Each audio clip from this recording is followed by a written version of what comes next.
Halo, Assalamualaikum warahmatullahi wabarakatuh. Saya Dodi Manulung, SPD CGP Angkatan 9 UPT SD Sukahati Kabupaten Indramayu. Pada kesempatan kali ini saya ingin memaparkan aksi nyata modul 1.4 tentang budaya positif, yaitu penerapan budaya positif di sekolah.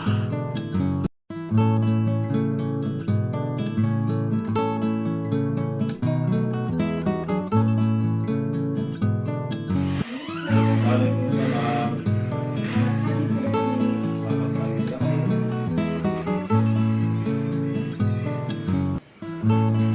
kamu tahu kenapa ditulis? Mungkin berkaitan dengan tugas. Ya, tapi kamu kemarin masuk. Iya Pak, saya masuk tapi saya tidak mengumpulkan tugas. Nah, semua orang pernah melakukan kesalahan seperti namun setiap tindakan kita pasti ada alasan. Kira-kira kenapa kamu tidak melakukan? Saya capek dan ngantuk Pak. Semalam saya scroll TikTok sampai jam 12 malam dan akhirnya saat jam pelajaran saya udah tidur. Kamu masih ingat keyakinan kelas kita? Masih Pak. Kamu masih ingat kira-kira yang kamu lakukan itu sudah sesuai dengan keyakinan kelas kita? Belum. Yang mana? Selalu bertanggung jawab. Ternyata kamu masih ingat ya. Lalu apakah kamu punya solusi untuk masalah ini? Iya Pak. Pertama, saya janji akan mengumpulkan tugas. Kedua, saya tidak akan tidur kemalaman. Yang ketiga, saya akan mengerjakan tugas. Baik, kalau dia apresiasi ya, atas tanggung jawab kamu dan kamu boleh beristirahat. Terima kasih Pak. Nah,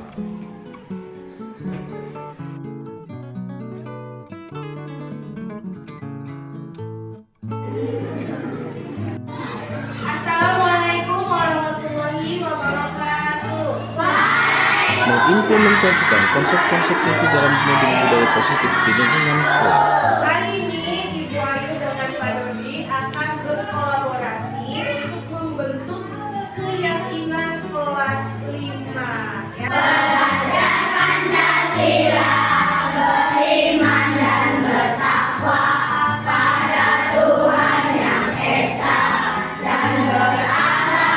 Keyakinan kelas itu seperti dengan peraturan atau tata tertib yang ada di kelas atau sekolah kita. Tapi kita buat menjadi satu keyakinan. Keyakinan kelas adalah nilai yang diturunkan dari peraturan kelas, dan peraturan kelas itu diturunkan dari tata tertib sekolah. Ada tata tertib sekolah, ada peraturan atau kesepakatan kelas, lalu ada keyakinan. Kenapa orang naik motor itu disuruh pakai helm? Apa? Karena jaga keselamatan. Menjaga. Ada lagi? Ada lagi kan jawaban yang lain? Apa? Untuk melindungi kepala. Melindungi kepala, betul. Terus ada Ada lagi? lagi? Apa? Meredakan resiko kecelakaan. Oke, betul. Jawabannya luar biasa semua ya. Tepuk hebat untuk kita semua.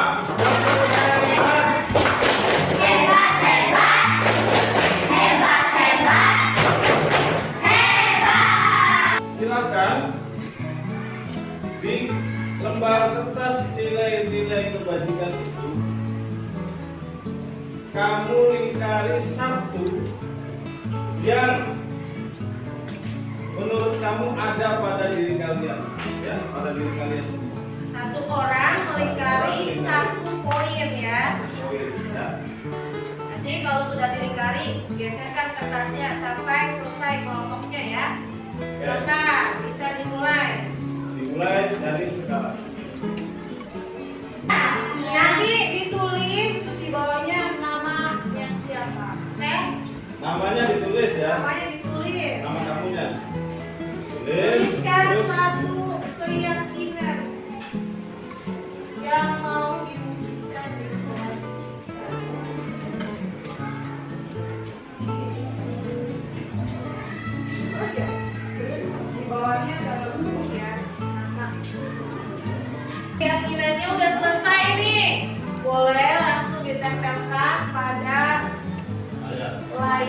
keyakinan kelas yang akan kita buat.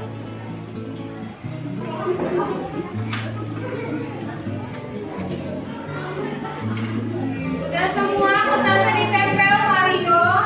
Nah, sudah semua kertasnya? Satu lagi. Ada lagi? Sudah ya? Sudah ditempel semua? Sudah ditempel semua? Baik, ini adalah keyakinan kelas yang sudah kamu buat sendiri ya. Nanti Ibu sama Pak Dodi akan memilah atau mengkelompokkan keyakinan kelas ini. Semisal kata disiplinnya ada 5 orang yang memilih keyakinan disiplin, nanti Ibu pilih satu aja untuk mewakili. Oke, jadi anak-anak, Ibu sama Pak Dodi sudah mengkelompokkan keyakinan kelas yang sudah dibuat ya. Ada disiplin, ada menghormati dan menghargai, terus menjaga kebersihan, bergotong royong, mandiri, percaya diri, bertanggung jawab. Luar biasa banget keyakinan kelas.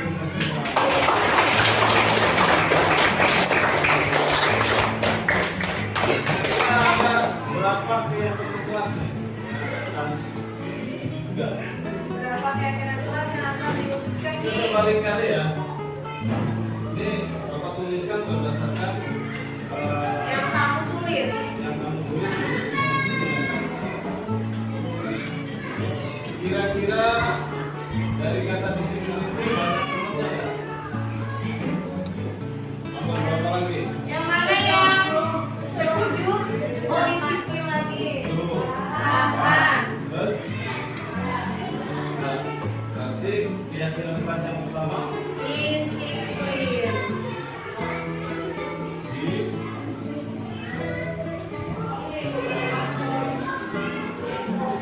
yang kedua barisnya yang rapi. Yang rapi berarti apa? Maksud kemana?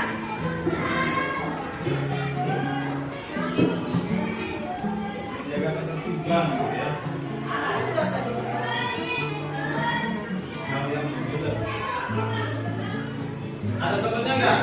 Ada temennya nggak berbaris dengan rapi? Coba lihat.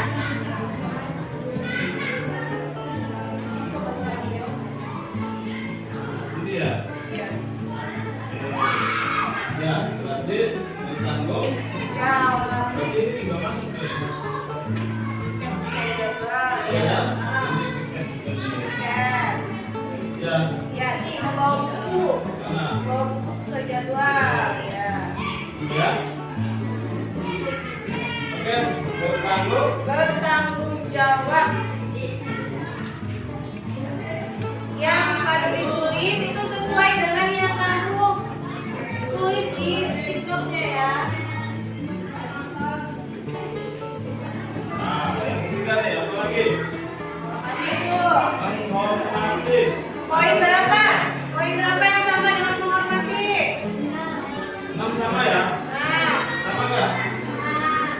terus Oke. Terus? toleransi namanya.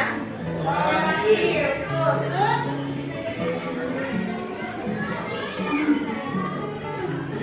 Apa lagi? Sudah? Sudah ya? udah. Kita sepakati dengan menghormati ya, yang ditulis ya. Menghormati ya.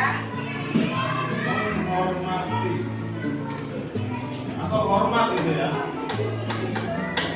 Hormat.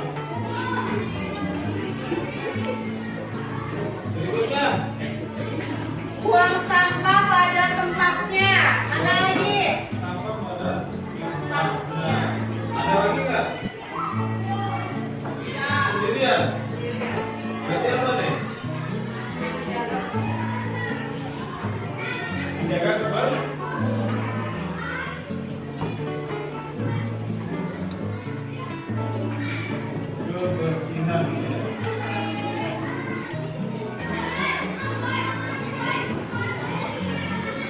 Yang kelima, Rendah hati. rendah hati itu kan biasanya Rendah hati itu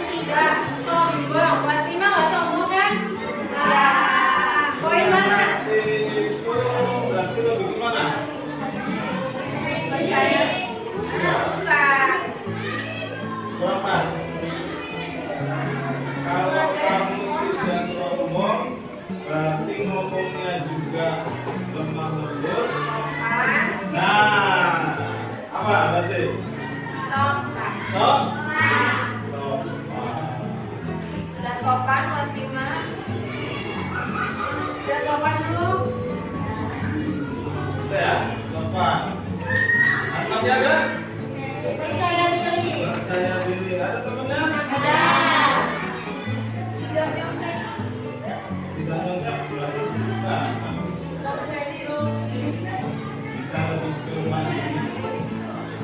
Ya, berarti percaya diri.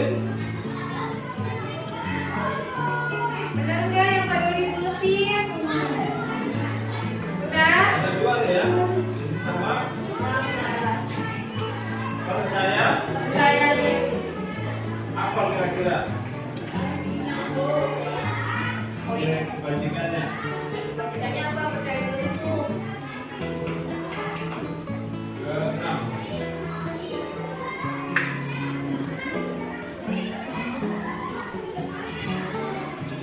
Apa? Kira-kira apa ya? Apa aja?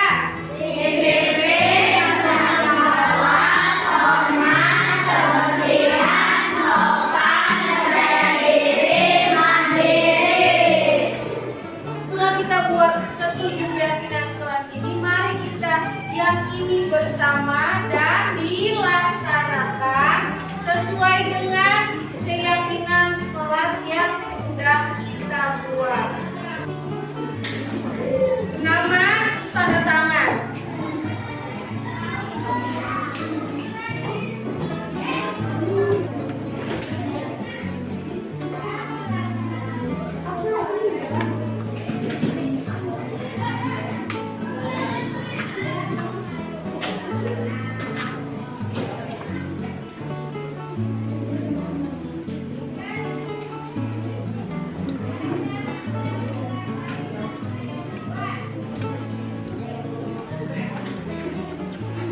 Kalau dia,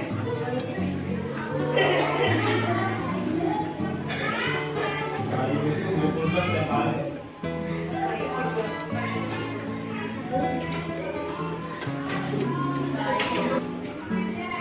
Agung, gimana Agung? Rasanya Agung? Senang. Senang apa ya Agung? seru nggak hari ini membuat keyakinannya? Seru. Berarti senang karena kita membuat keyakinan kelas ini dengan cara yang seru dan membuat senang, bahagia, bersemangat.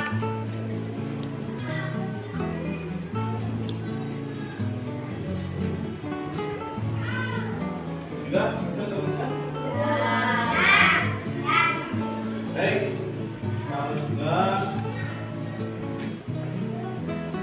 kegiatan pada hari ini pada cukupkan. Mudah-mudahan keyakinan kelas yang sudah kita sepakati berdasarkan impian harapan kalian semua sebagai anak-anak murid di kelas 5 bisa kalian laksanakan, ya, bisa kalian laksanakan, kalian wujudkan dalam kegiatan sehari-hari sekolah. Bisa nggak? Bisa. Insya Allah. Ya, terima kasih atas perhatiannya. Bapak akhiri. Assalamualaikum warahmatullahi wabarakatuh. Waalaikumsalam.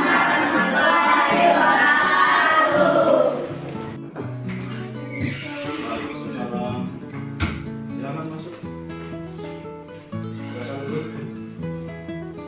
Pada Sabtu kemarin kamu tidak ikut kegiatan latihan pramuka. Iya Pak, maaf saya buru-buru pulang karena kemudian supaya saya bersih. Wah, pasti menyenangkan ya. Kalau ini juga pasti senang kalau diajak ini. Namun apakah kamu sudah melakukan sesuai dengan aturan sekolah? Tidak Pak, soalnya saya tidak ikut kegiatan latihan kabupaten izin. Kamu masih ingat kan keyakinan sekolah kita? Kira-kira apa keyakinan yang belum bisa kamu terapkan? Untuk mengikuti kegiatan sekolah. Nah, kira-kira apa yang bisa kamu lakukan agar kamu bisa menerapkan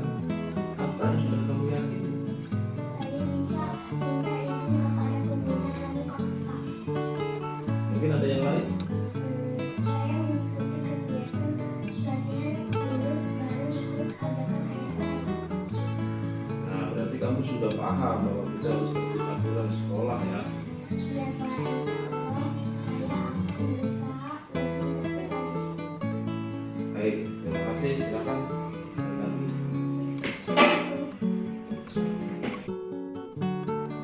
Diseminasi penerapan budaya positif di sekolah. Terima kasih hadirin. Silakan.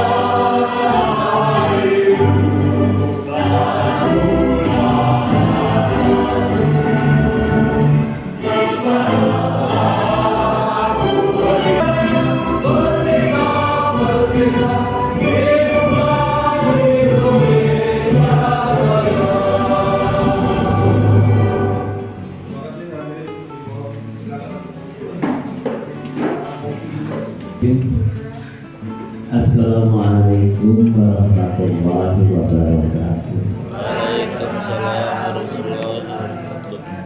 Alhamdulillah wasyukurillah la haula wala quwwata illa billah. Bapak dan Ibu guru UPTD Negeri Sukahati yang saya hormati, wabil khusus kepada Bapak Dodi Abdul sebagai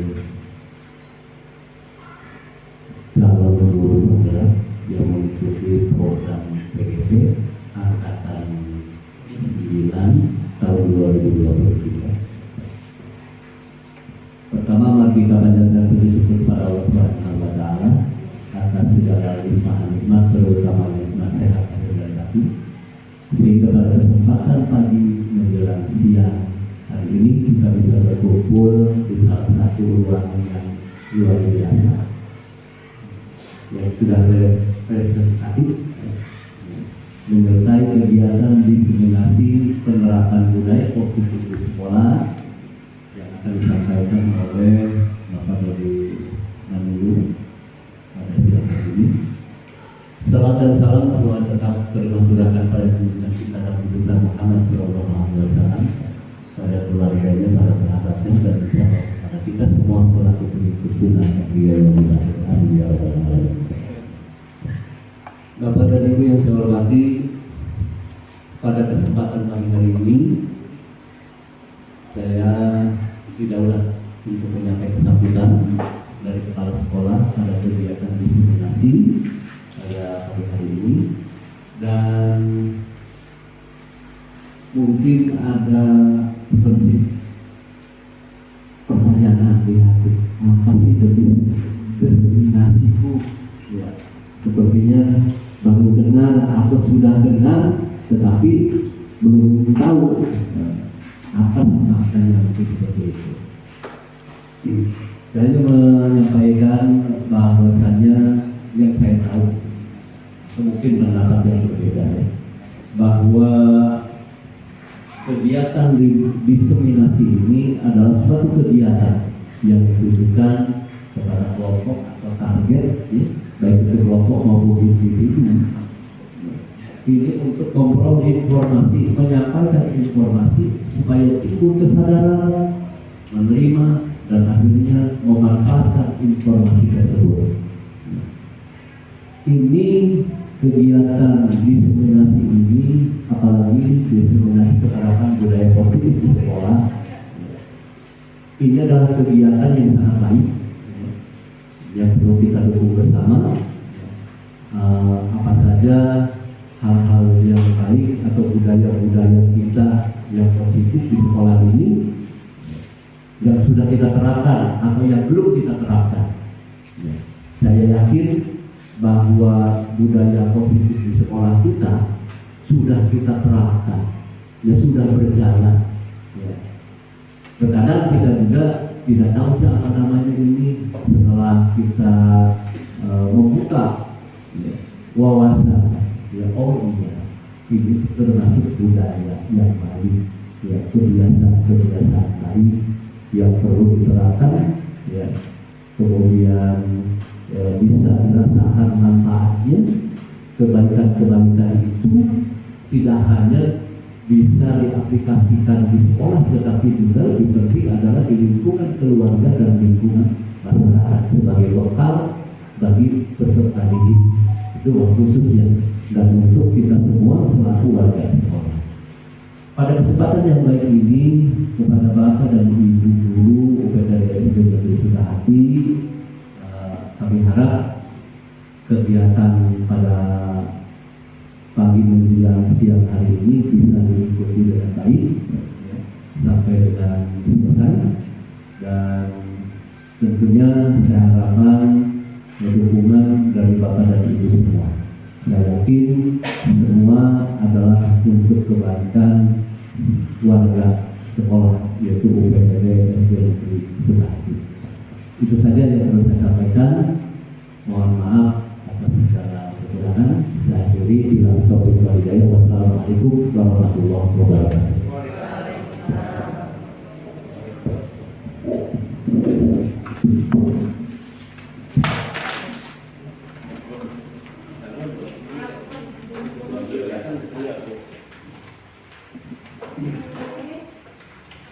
Wassalamualaikum warahmatullahi wabarakatuh. Assalamualaikum warahmatullahi wabarakatuh. Gimana kabarnya hari ini?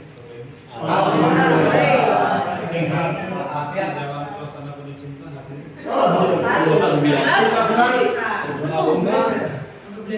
Sebelum kita mulai, alangkah baiknya kalau kita awali dengan SBB ini. Dimohon berdiri.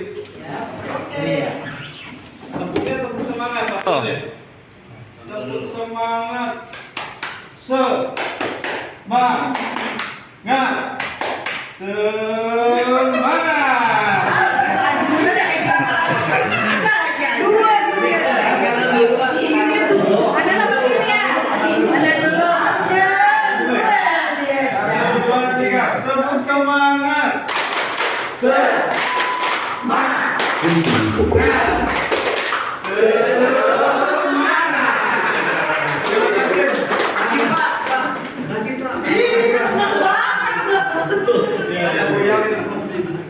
Baik, Bapak Ibu sekalian, terima kasih sudah hadir di ruangan ini, memberikan kesempatan untuk dalam tamu yang namun sebagaimana yang kita pahami bahwa pada diri manusia ini sebenarnya adalah yang ada itu adalah karakter jahat.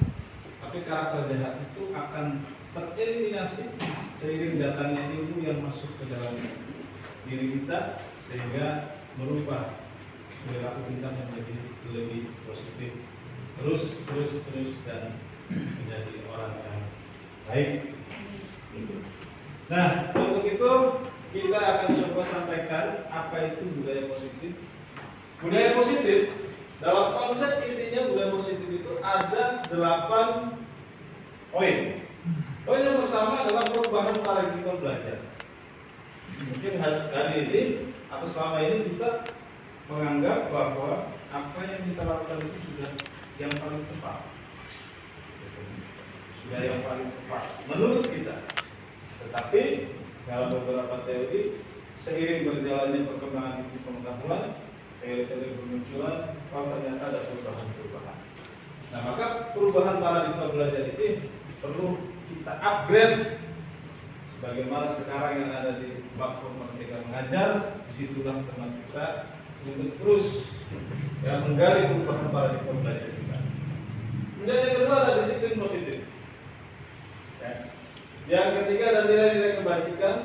Nilai-nilai kebajikan itu adalah contohnya misalkan seperti tali menyerang dan sebagainya, seperti itu adalah nilai-nilai kebutuhan dasar manusia yang 5 jenis. Kemudian ada motivasi perilaku manusia, posisi kontrol guru, keyakinan kelas, dan segitiga distribusi. Selanjutnya, nah, apa itu budaya positif? Kalau menurut Ibu Deti, kira-kira apa budaya positif? Budaya positif itu kebiasaan yang baik. Kebiasaan yang baik. Ya. Menurut Ibu Ella. Kebudayaan positif adalah kebudayaan yang diterapkan kepada anak murid yang menularkan hal-hal positif untuk kehidupan sehari-hari. Kasih tepuk hebat. Hebat. Hebat, hebat. Jadi tepuk hebat itu hebatnya jempolnya dikasih tunjuk ke Oke, lanjut. Budaya positif di sekolah adalah nilai-nilai kebiasaan yang ada di sekolah yang berpihak pada murid agar mereka dapat berkembang menjadi pribadi yang kritis dan terhormat dan bertanggung jawab. Next. Nah ini perubahan paradigma. Untuk membangun budaya positif, sekolah perlu menyediakan lingkungan yang positif, aman, dan nyaman agar yang tadinya tidak ada pembatas, ada kawat berduri. Lama-lama kelamaan kawat berduri berubah menjadi tembok pagar keliling. Nah itu upaya dalam menciptakan lingkungan yang aman, yang positif dan aman, nyaman bagi murid. Berikutnya adalah lazimnya disiplin dikaitkan dengan kontrol. Dalam hal ini kontrol guru dalam menghadapi murid. Next. Ada sebuah games atau permainan. Ada dua posisi sebagai A dan sebagai B, di mana A itu sebagai seorang yang menutup tangannya karena di tangannya ada nilai barang yang sangat berharga. Yang kalau barang ini diberikan ke orang lain akan berpengaruh terhadap dirinya, baik itu kehormatan, kemudian citra, image dan sebagainya. Dan si B adalah seseorang, anggap saja kumbang jalanan,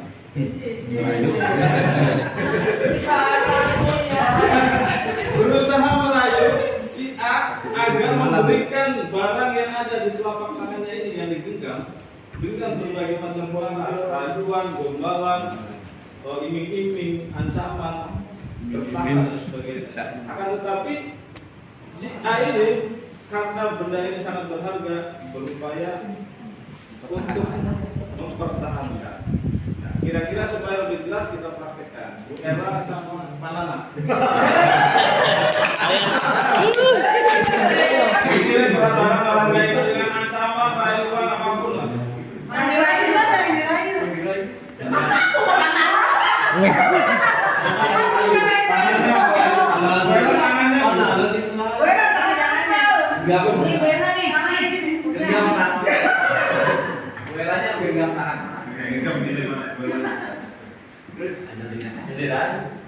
Buka tangannya. Boleh. Buka lagi. Tangan.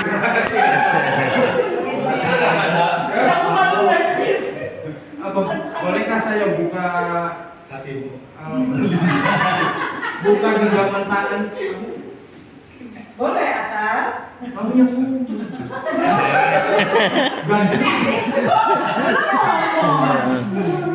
Asal gitu. bolehkah Lagi saya buka improvisasi. apa yang digenggam tangan kamu?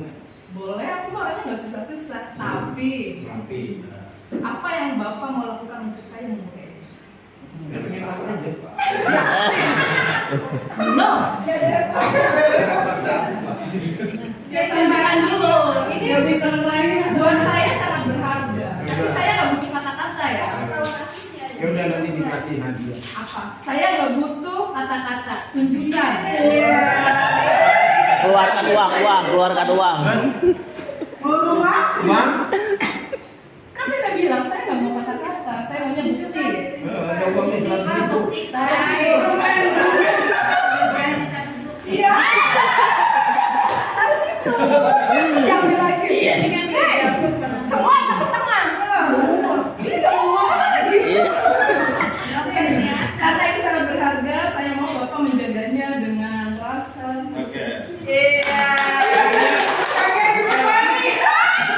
Buat tadi milih mempertahankan, walaupun harus memberikan tapi banyak syaratnya. Gitu ya. Kira-kira gitu ya. Nah, karena sampai kehabisan kata-kata untuk merayu, untuk mengiming-iming, untuk walaupun kayak terima kasih. Tepuk hebat. Tepuk hebat. Hebat, hebat. Hebat, hebat.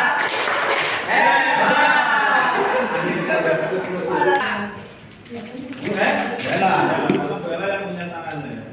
Pengendali. Oke, next. Jawabannya adalah kita sendiri yang memegang kontrol atas kepala tangan kita. Apakah kita membuka atau menutup kepala tangan kita itu tergantung apa? Pada diri kita masing-masing sesuai dengan kebutuhan dasar kita saat naik. Nah, dikaitkan cerita tadi dengan teori dari KHD atau KHD Nusantara tentang tujuan pendidikan. Menurut KHD, menuntut pendidikan tujuannya adalah menuntut segala kodrat yang ada pada anak agar mereka dapat mencapai keselamatan dan kebahagiaan yang setingginya baik sebagai manusia maupun sebagai manusia. Jadi hanya menuntut, bukan menuntut. Mungkin selama ini masih lebih besar rasa menuntutnya daripada menuntut. Untuk itu ayo kita paradigma berpikirnya kita rubah sedikit demi sedikit mengacu pada konsep-konsep yang baru yang kita dengar sehingga paradigma kita terbaharkan. Oleh sebab itu pendidik itu hanya dapat menuntun tumbuh dan hidupnya kekuatan kodrat yang ada pada anak agar dapat memperbaiki bukan dasar. Dasar itu mungkin bawaan dari lahir, ya. Hidup dan tumbuhnya kekuatan kodrat. Next. Dari games yang tadi kita mainkan, mungkin selama ini kita itu terpedaya atau apa bahasanya, beranggapan bahwa perubahan paradigma teori kontrol ini kita berpikir selama ini mampu mengendalikan, mengontrol murid. Bahwa murid harus begini, murid harus begini, kamu harus begitu, kita harus begini, kamu harus semangat. Ternyata meskipun kita sudah mengkondisikan serapi mungkin, masih ada yang terlambat gitu. Masih ada yang nakal juga, masih ada yang berantem di kelas. Itu tandanya bahwa ternyata ilusi. Guru berpikir mengontrol murid itu hanya sebatas ilusi. Kemudian yang kedua, ilusi bahwa kritik dan membuat orang merasa bersalah dapat menguatkan karakter. Tadi pagi ada anak yang main ML, Mobile Legend pada saat kegiatan bersolawat. Ketika saya coba lakukan praktek budaya positif, mereka saya panggil satu-satu. Mereka menyampaikan alasan. Hanya saja yang saya persoalkan adalah bukan membawa HP, tetapi menggunakan HP pada saat yang tidak tepat. Dan mereka tidak ada yang dihukum, hanya membuat keyakinan pada diri mereka kalau nanti mengulangi hal yang sama apa konsekuensinya. Nah, jadi beranggapan bahwa kritik dan membuat orang merasa bersalah itu akan menguatkan karakter, ini juga hanya ilusi. Kemudian yang ketiga, ilusi bahwa semua penguatan positif efektif dan bermanfaat. Menurut kita aturan begini sudah oke, sudah manfaat, sudah efektif di industri. Akan tetapi belum tentu sesuai atau belum efektif dan manfaat. Karena apa? Mungkin saja ada kebutuhan dasar murid-murid kita yang belum bisa kita penuhi. Maka asumsi bahwa semua penguatan positif, efektif dan manfaat itu juga hanya sebatas ilusi. Yang keempat, ilusi bahwa orang dewasa memiliki hak untuk mereka. Jadi memaksa.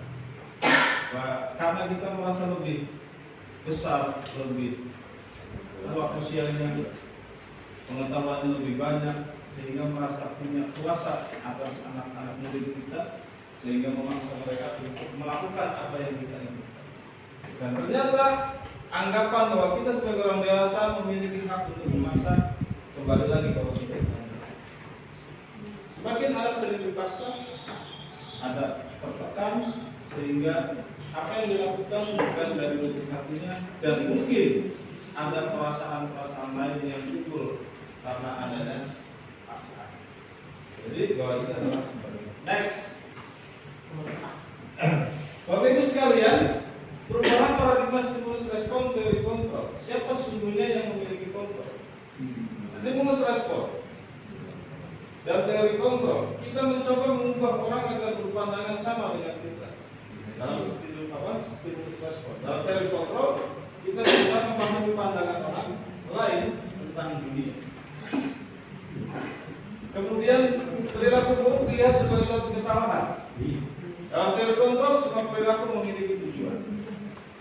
Orang lain bisa mengontrol saya dalam stimulus respon. Dalam teori kontrol, hanya Anda yang bisa mengontrol diri Anda. Hanya kita yang bisa mengontrol diri kita. Hari ini kita mau maksiat, kita mau ibadah, ya kita yang bisa mengontrol. Kemudian saya bisa pemaksaan ada pada saat rujukan gagal, seperti tadi. Ya, hanya tadi Pak Nana sudah bisa dikatakan.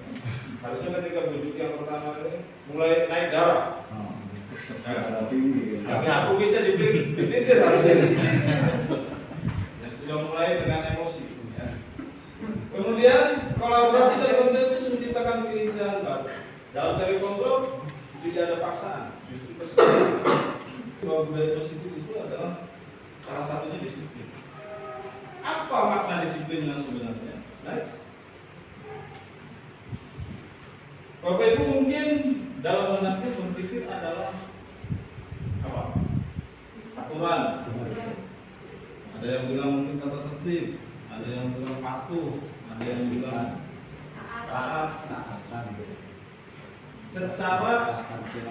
Secara makna bahasa atau kalimat itu mungkin saja agak sama ya.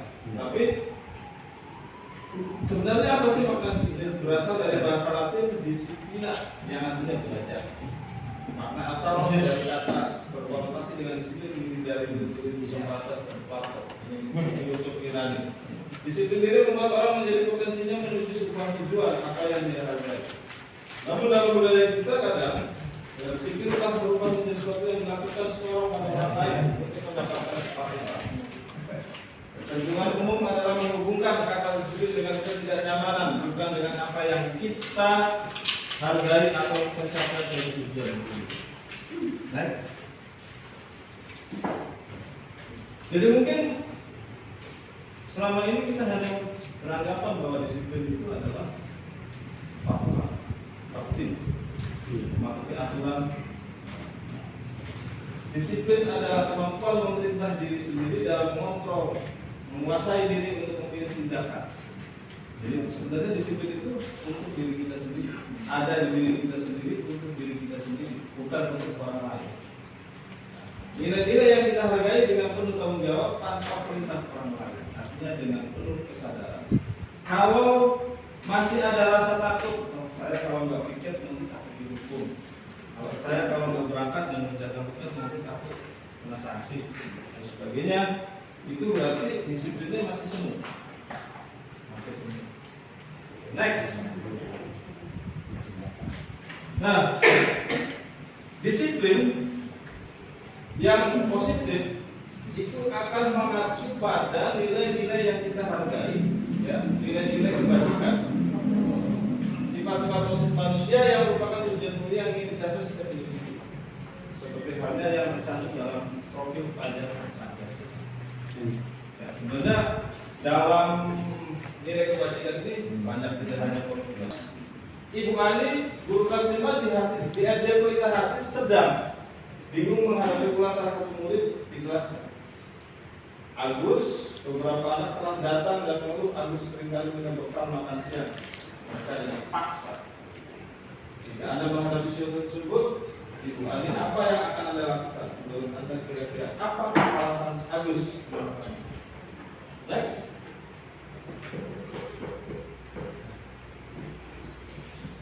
Jika jawaban Agus karena dia lapar, maka kebutuhan yang harus dipenuhinya adalah bertahan hidup. Kemudian apabila jawaban Agus ini senang, temannya jadi memperhatikan dia, maka yang dibutuhkan adalah love.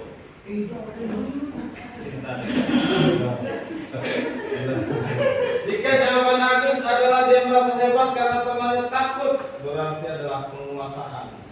Oh, wilayah gua nih, kelas gua, lu kan dulu. Ini wilayah gua nih. Jadi penguasaan ya. Kemudian, apabila jawaban Agus karena bosan maka yang dibawakan itu saja. 5 kebutuhan ini yang akan menentukan murid-murid kita berperilaku di kelas. Satu contoh, ada di kelas seorang murid yang selalu bertingkah bikin ribut di kelas. Sebenarnya dia setelah saya pelajari, kenapa dia selalu demikian? Karena dia ingin dapat perhatian dari teman-teman. Mungkin bapak ibu kenal. Nah ini, semua perilaku memiliki tujuan dan motivasi perilaku manusia. Di dalam kaitan budaya positif, maka supaya perasaan sikap disiplin itu bisa dari dalam hati, maka motivasinya harus lengkap, ya. Apa itu motivasi internalnya, apa itu eksternalnya, dan kalau untuk menghindari ketidaknyamanan hukuman, apa yang terjadi saya tidak melakukan, mungkin seperti yang selama ini terjadi di kita, di saya, bahwa itu masih motivasi eksternal. Saya kalau nggak berangkat juga sini kerjakan. Yang kedua, untuk mendapatkan imbalan dari orang lain, ujian dan sebagainya. Ini masih eksternal. Tapi kalau sudah menghargai diri sendiri, saya akan menjadi orang yang seperti apabila saya melakukan, maka itu sudah kesadaran. Next, kebutuhan dasar manusia. Nah, maka ketika ada siswa atau murid kita, saya di kelas mulai sedikit mempraktikkan, mempelajari, menerapkan. Ketika ada yang berlaku seperti ini, sebenarnya apa ini? Maka dalam beberapa kasus yang saya hadapi, sebenarnya lebih banyak kepada senjail. Maka berarti kebutuhannya apa? Kesenangan ya? Kesenangan. Next. 5 posisi kontrol. Bapak Ibu tidak usah merasa bahwa saya posisi terbaik adalah manajer. Tapi bukan berarti yang lain tidak boleh kita pakai. Ya, walaupun posisi terbaik ini. Tapi kalau kita sudah mencapai posisi yang ini, paripurna. Walaupun berat, ya kan? Kalau penghukum mungkin sudah biasa. Karena dulu paradigma kita adalah tata tertib, sudah kan? Tata tertib beserta sanksinya. Belum ada istilah kesepakatan kelas dan belum ada istilah keyakinan kelas. Apa bedanya? Nah itu nanti. Next. Ini posisi 5 posisi kontrol guru. Kalau kita posisinya membuat orang merasa bersalah, biasanya akan ada pertanyaan seperti ini. Saya kecewa, bapak kecewa, ibu kecewa, kita kecewa. Ya. Kemudian menghukum, kamu tidak pernah benar lakukannya. Adjustment. Kemudian sebagai teman, seolah-olah kita akrab, saling bantu dengan murid. Kemudian pemantau, apakah kamu mendapatkan stiker bintang? Atau siapa yang mau uang 2.000? Kalau bisa dikasih uang 2.000, dikasih permen, dan sebagainya. Ya. Sebagainya. Kamu selalu yang paling terakhir. Dan sebagai manajer, bagaimana kamu bisa menyelesaikan masalah? Ya. Maka pagi tadi ketika anaknya memainkan HP pada saat bersolawat, kamu tahu memainkan HP pada saat sama yang lain bersolawat itu sama? Iya Pak. Kalau salah harus gimana? Maaf Pak. Cukup minta maaf? Nggak akan ulangi Pak. Kalau ulangi lagi gimana? Siap menerima apapun sanksinya Pak. Konsekuensinya. Ya. Walaupun ada tahapan-tahapan. Ya, next. Oke. Kesimpulannya pada teori budaya positif ini dimulai lingkaran yang paling tengah. Peraturan. Kalau lebih kecil lagi di dalam ada tata tertib sekolah. Dari tata tertib sekolah itulah turun menjadi sebuah keyakinan kelas. Kesepakatan kelas atau tata tertib kelas. Contoh misalkan di tata tertibnya itu siswa datang tepat waktu. Diturunan pada kesepakatan kelasnya, siswa hadir 15 menit sebelum jam pembelajaran dimulai. Dan seterusnya berbaris dan seterusnya. Nah, itu contoh. Maka peraturan kelas ini dibuat berdasarkan tata tertib sekolah. Setelah peraturan kelas ini dibuat bersama dengan siswa berdasarkan tata tertib itu, maka dibentuklah keyakinan kelas. Caranya adalah dengan merubah kalimat negatif yang ada dalam peraturan kelas yang konteksnya negatif menjadi kalimat yang lebih. Contoh, siswa datang tepat waktu 15 menit sebelum jam belajar dimulai. Maka nilai kebajikannya apa? Kalau orang datang tepat waktu, berarti disiplin. Maka nilai kebajikannya adalah disiplin. Maka keyakinan kelas yang pertama di kelas itu adalah disiplin. Jadi ketika anak datangnya terlambat, kenapa kamu terlambat? Ini alasan dan sebagainya. Terakhir, kamu masih ingat keyakinan kelas kita? Ya Pak, apa? Disiplin. Bagaimana cara mewujudkan disiplin? Saya harus datang tepat waktu. Nah, disitulah sudah ketemu bahwa anak yakin kesepakatan keyakinan kelasnya belum terpenuhi dan cara memenuhinya adalah dengan datang.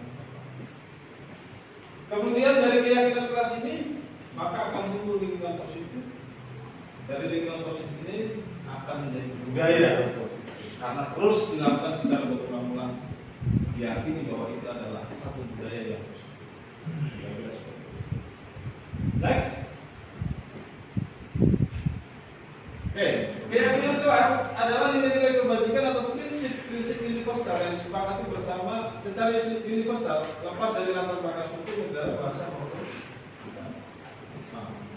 Jadi kalau di kelas kita ada agama Kristen atau agama yang lain, tidak membuat sekat-sekat pada persoalan beda agama itu. Misalkan bagi yang Muslim setiap hari Jumat untuk bagi yang non Muslim, jadi jangan sampai ada sekat atau belakang musuh. Kemudian pembentukan keyakinan kelas bersifat abstrak. Disiplin itu kan abstrak. Kalau dijabarkan masih banyak lagi. Maka keyakinan kelas itu lebih abstrak, umum sifat umum. Keyakinan kelas berupa pernyataan yang universal, tanggung jawab. Tanggung jawab kalau dijabarkan, contoh misalkan mengembalikan barang yang digunakan di kelas setelah digunakan. Keyakinan kelasnya nilai kebajikannya apa? Tanggung jawab. Mengecat meja yang penuh dengan coretan, gitu kan? Tanggung jawab. Pernyataan kelas senantiasa dibuat dalam bentuk positif.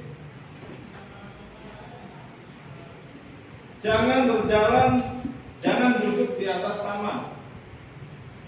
Itu kan negatif, terkesan negatif, larangan. Tapi dirubah menjadi kalimat sebaiknya tidak duduk di atas.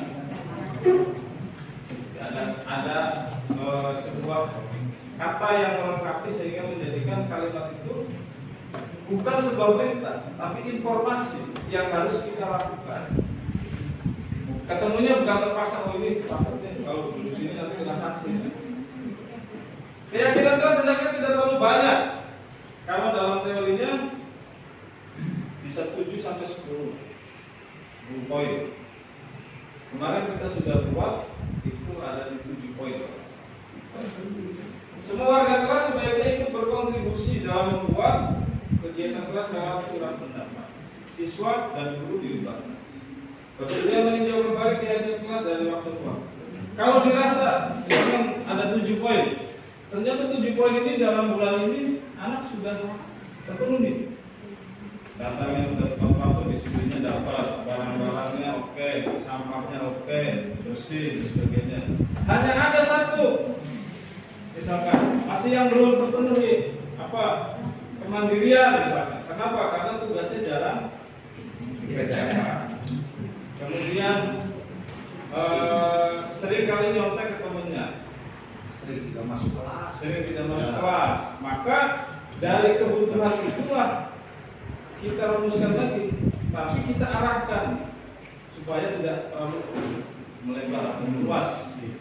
Arahkan kalau kadang-kadang tidak kita arahkan, jangkauannya terlalu luas sehingga nggak mengena. Next. Oke, Bapak Ibu sekalian, itu yang bisa saya sampaikan. Dan pada budaya positif ini saya membuat keyakinan kelas dan sudah didokumentasikan. Silakan Bapak Ibu lihat step by stepnya. Ini ada sekitar 13 menit. Kalau durasi aslinya 46 menit, tapi sudah kita masukkan menjadi 13 menit. Bisa kita.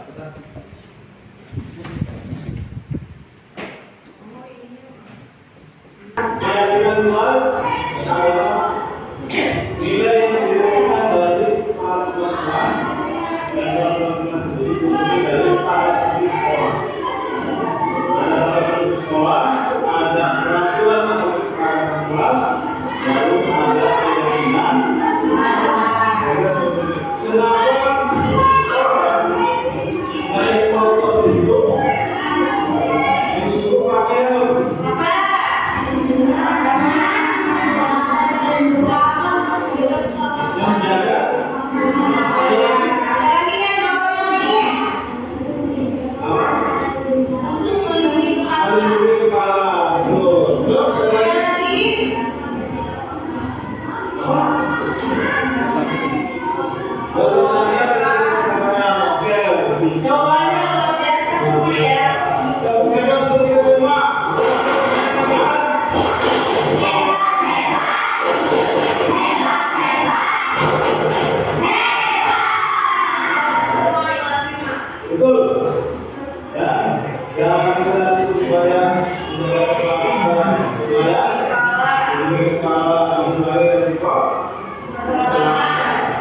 Intinya semua itu adalah kita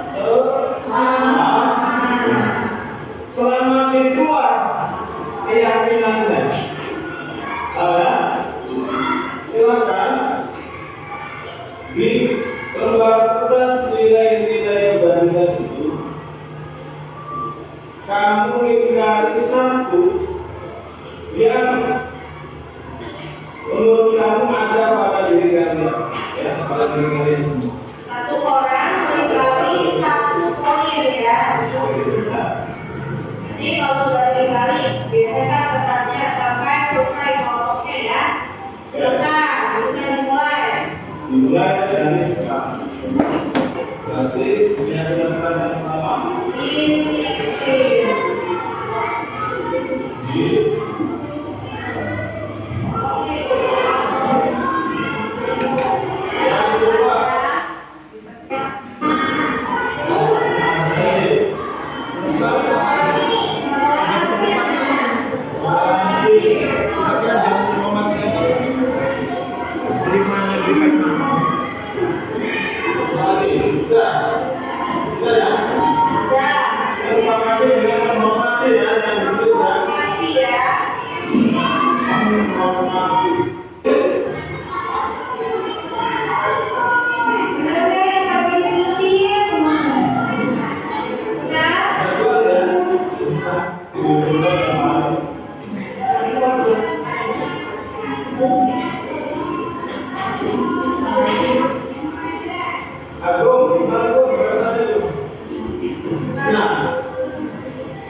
Budaya positif perlu diupayakan dan diwujudkan.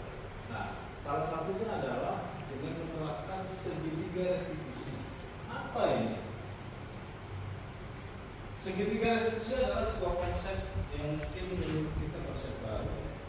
Walaupun di dalam pelaksanaan sebenarnya sudah sering kita lakukan, hanya kadang karena kita belum pernah baca atau mengetahui apa itu restitusi sehingga kita belum tahu bahwa langkah ini sebenarnya adalah tahapan ini. Nah, pada kesempatan ini kita kuatkan proses menciptakan kondisi bagi murid untuk memperbaiki kesalahan mereka sehingga mereka bisa kembali pada kelompok mereka dengan karakter yang lebih. Tahapannya adalah yang pertama membantu murid menjadi lebih memiliki tujuan disiplin positif serta memulihkan dirinya setelah berbuat salah. Yang kedua membantu murid untuk jujur pada diri sendiri dan mengevaluasi dampak dari kesalahan yang dilakukan. Yang ketiga memberikan penawaran bukan paksaan. Solusinya. Next.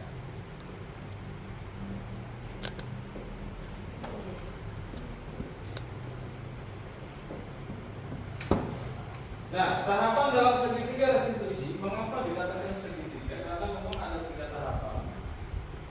Tahapan yang pertama adalah menstabilkan identitas. Apa itu? Jadi ketika misalkan si A dan si B ini berantem, kemudian yang dianggap menjadi biang keladinya adalah si B. Si B tidak panggil dengan keadaan emosi, termasuk nafasnya tersengal-sengal, kemudian keringatnya dan sebagainya. Di situ kita berusaha untuk menstabilkan identitasnya. Kamu kenapa kelihatannya marah sekali? Pasti dia akan cerita. Ini bu, si Anu, gitu. Dalam tahap menstabilkan identitas ini adalah bagaimana membuat dia menciptakan alasan-alasan dia. Kemudian ada validasi tindakan yang salah. Ya, apa juga kalau jadi kamu pasti akan melakukan hal itu. Kalimatnya kurang lebih seperti ini. Nah, artinya apa yang dilakukan coba kita benarkan dulu. Tapi di akhirnya nanti akan ada keyakinan. Bapak juga kalau jadi kamu pasti melakukan hal yang sama. Untung saja kamu enggak. Itu kan sudah mulai membalikan keadaan dari membenarkan menjadi bahwa itu dianggap menjadi sesuatu yang kurang tepat. Dari validasi tindakan yang salah ini barulah nanti menanyakan keyakinan kelas. Kira-kira dengan sikap kamu seperti itu, apakah kamu sudah memiliki keyakinan kelas kita? Atau masih ingat tidak dengan keyakinan kelas kita? Dengan sikap kamu mana yang belum bisa kamu penuhi? Nanti dia akan berubah. Kira-kira seperti apa praktiknya? Kita simak video yang berikut.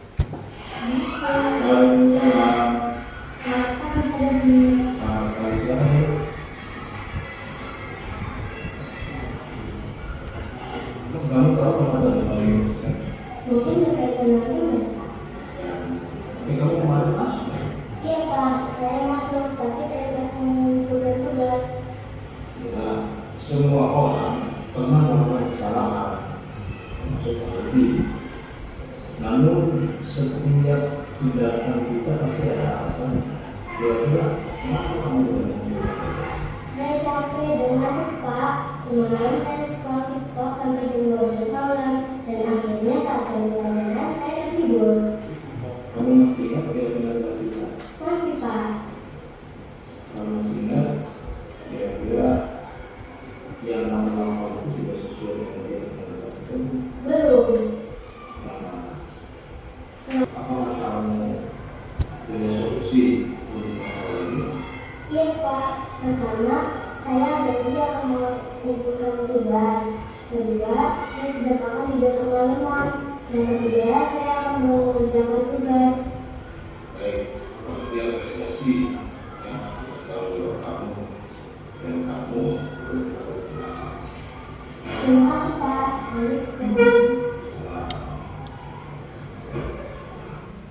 Ya, kira-kira seperti itu proses segitiga restitusi. Ya, bahwa ketika anak melakukan sebuah kesalahan dikembalikan pada keyakinan kelas yang sudah disusun bersama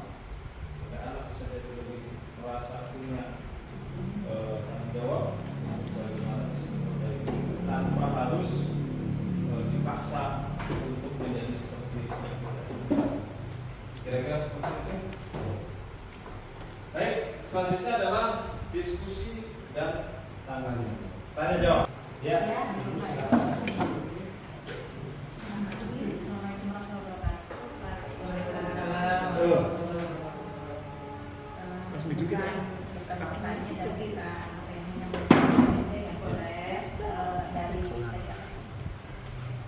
Perubahan paradigma stimulus respons sama kayak kontrol. Dalam arti kan teori belajar yang stimulus respons oleh Iwan Foucault itu ya di Singapura itu berubah menjadi seiring dengan perkembangan dengan pendidikan menjadi teori kontrol. Jadi itu ada pertanyaan dari komen itu ya. Apakah teori yang stimulus respon ini akan hilang sama sekali atau hanya berubah sedikit saja gitu. Sementara kalau yang kayak global ini dari itu kalau teori yang stimulus respon sementara ini kan memang banyak masih kita gunakan ya seperti gaya berbunyi gitu ya, pembiasaan disiplin dengan tepat waktu dan waktu masih ada ya. Kemungkinan yang barangkali mungkin pertanyaan ini jadi ibu setelah lihat ini ya Pak, apakah teori ini akan terjelas akan dipakai dalam situasional gitu aja. Tapi bukan mengkritik bukan ya, hanya sudah. Oke, coba saya jawab. Kalau sebelum jawab saya mohon maaf kalau saya tidak bisa memuaskan ibu. Jawabannya maksudnya. Bukan Pak Ais. Memuaskan ibu mana? Pak Ais. Memuaskan ibu. Itu pertanyaannya hampir serius juga. Dalam teori agama anak itu dikatakan atau dalam teori apa? Tabula rasa anak itu ibaratnya masa lebih kertas kosong. Kemudian dalam agama juga ada dalam anak itu dalam keadaan terlatih dan tergantung orang tuanya yang mau. Akan tetapi dalam teori KHD tentang tujuan pendidikan itu adalah anak tidak dianggap sebagai kertas kosong, tapi sudah ada gambar, walaupun gambarnya masih remuk-remuk. Maka tujuan pendidikan itu mengembangkan sikap. Saya pernah mempertanyakan itu juga ke ibu fasilitator sebagai pengampu kelas kita, dan pada saat itu jawab bahwa tidak ada teori yang salah. Nah, tapi seiring berjalannya waktu maka perlu penyesuaian. Artinya apa? Teori itu dibuat pada zamannya. Karena kan pendidikan itu ada program alam, ada program zaman. Artinya situasi pendidikan pada zaman penjajahan secara psikologis, kondisi masyarakat dan sebagainya pasti akan berbeda dengan era sekarang. Nah, itu adalah kodrat zaman. Ada kodrat alam. Kalau dulu kodrat alam sekeliling kita itu masih banyak pohon dalam torok, ya kan? Sekarang sudah nggak ada pohon sukun, itu pun satu-satunya pangan yang nanam, kan begitu? Budidaya. Maka strateginya harus ikut menyesuaikan. Artinya bukan tergilas kemudian ditinggalkan 100%, tapi justru saling melengkapi dengan situasional dan artinya saya ketika lihat KHD mengatakan anak itu bukan kertas kosong, saya tidak lantas memaknai bahwa teori agama itu salah, gitu kan? Dan atau sebaliknya tidak memaknai bahwa ini salah nih KHD. Nah, tapi yang jelas masing-masing punya nilai kebaikan dan itu disesuaikan dengan konteks alam dan konteks zaman. Kira-kira seperti itu. Dan ketika kita mempelajari teori-teori ini, budaya positif yang ada dalamnya, pada awalnya juga sempat ya semua mungkin curhat akhirnya pada saat di kelas. Wah, ini kan bukannya menghukum ini. Nah, karena kebanyakan mungkin sebagai penghukum. dan berusaha mempertahankan bahwa menghukum itu tidak salah. Gitu. Ternyata setelah dijabarkan lebih luas bahwa ketika menghukum maka akan timbul perasaan dendam, apalagi kalau hukumannya sangat terbatas, misalkan ketika yang sering terjadi di berita-berita, sehingga sampai akhirnya timbullah perkara hukum dan sebagainya. Itu bisa saja dendam seumur hidup. Maka penghukum itu bukan berarti tidak boleh dilakukan, tapi dihindari sebisa mungkin. Kira-kira bahasanya begitu. Jadi bukan tidak boleh dilakukan sama sekali. Kalau memang kasusnya sudah mengarah pada kriminalitas, ya sudah di luar jangkauan kita sebagai seorang negara, maka harus melibatkan pihak berwenang. Nah, saya kira saya tidak bisa mengatakan bahwa respon stimulus itu salah atau tidak salah, atau benar atau tidak benar, atau tergantikan atau tergantikan. Yang jelas saling melengkapi, saling memperbaiki sesuai dengan kebutuhan di zaman sekarang, pada zaman ini. Nah, hari ini dalam kurikulum Merdeka, teori-teori berpikir atau paradigma berpikirnya adalah bagaimana murid itu menjadi manusia yang merdeka. Baik, ini refleksi dari Pak Mustafa ya, dapat menambah wawasan. Kemudian saya jadi paham bahwa budaya positif sekolah perlu dilakukan. Saya satu adalah dapat menerapkan budaya positif. Pak Haji tadi nulis. Wah, Anda kembali. Saya Pak Haji belum nulis. Silakan itu barangkali maskernya mau dioreksi. Itu refleksi. Refleksinya begitu ya.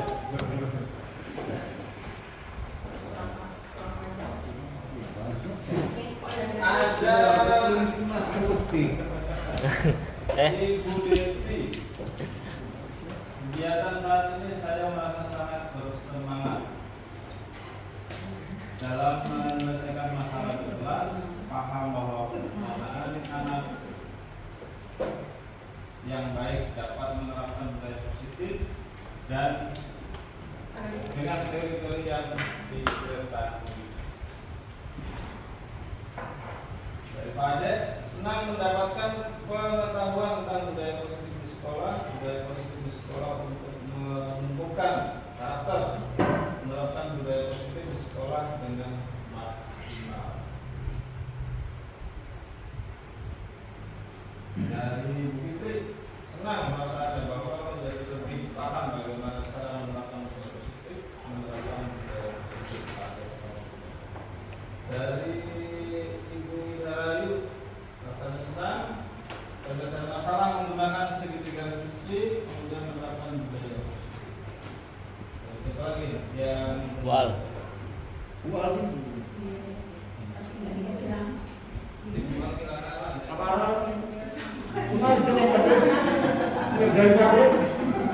Awalnya semangat, semakin siang juga terus semangat dan dapat ilmu baru. Diskriminasi menyebabkan info budaya positif, menyebarkan, menerapkan dan melanjutkan budaya positif dari bahagia karena sedikit banyak ilmu bertambah, keyakinan keras didasari dari peraturan kelas berusaha menerapkan budaya positif dimulai dari diri sendiri. Senang kita hanya menuntut, bukan menuntut menerapkan budaya positif. Tepuk tangan untuk kita semua. Sekalian, sampailah kita di ujung acara kita pada sore hari ini. Tadi perasaannya sangat beragam sekali. Mudah-mudahan apa yang kita pelajari ini menjadi satu wasilah untuk perubahan besar yang lebih positif lagi di seluruh kita. Terakhir, sebelum saya tutup, kita salut ya. Nah, Sama dengan debat tadi. Gantinya pakai salut. 1, 2, 3. tepuk salut. Salut, salut. Salut, salut. Salut.